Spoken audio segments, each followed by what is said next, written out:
On Friday, the US dollar spiked to a three-week high amid optimism that the United States and China would roll back tariffs that have hurt global growth. Even though that was subsequently denied by the US President Donald Trump, he did not completely rule out a deal. According to analysts, Trump has left the door open to some tariff rollbacks. On Friday, the US dollar index measured against a basket of 6 major currencies rose by 0.2% to close at 98.35 after breaching a three-week peak early in the session. For the week, the index gained 1.03%. Meanwhile, the euro dropped against its American counterpart as new ECB Chair Lagarde's dovishness had started off to add cloudiness over the eurozone currency. The single currency fell by 0.3% to 1.1018 on Friday. For the week, it lost 1.2%. An ongoing recession in Germany means that the euro is being weighed by economic uncertainties. As a result, if upcoming Eurozone data beats forecasts, it could help the euro to firm. Meanwhile, the British pound, whose fate is now closely tied to the outcome of an election set for December 12, fell by 0.3% on Friday to end at 1.2772. For the week, it lost 1.3%.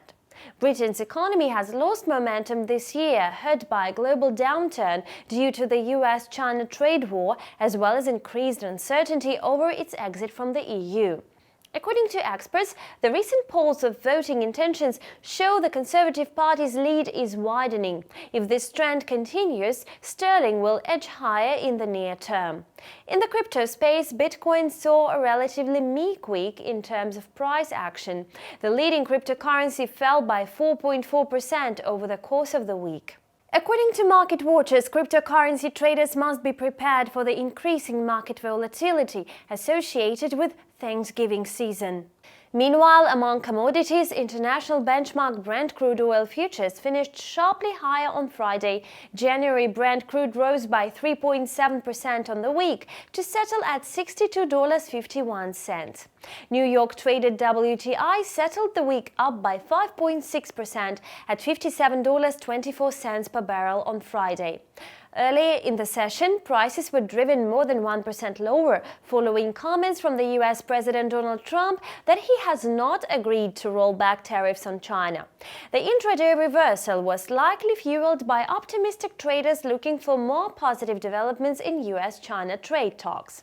Meanwhile, gold futures for December delivery settled down by 0.2% at $1,462.90 per ounce on Friday.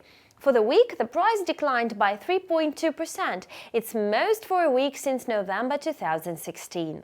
Investors in gold will particularly be keen to hear from Fed Chair Powell on the US Central Bank's outlook on the economy, inflation, and monetary policy when he testifies before lawmakers in Washington on Wednesday and Thursday. You've watched the combined review of currency and commodity markets on Insta TV. See you back soon.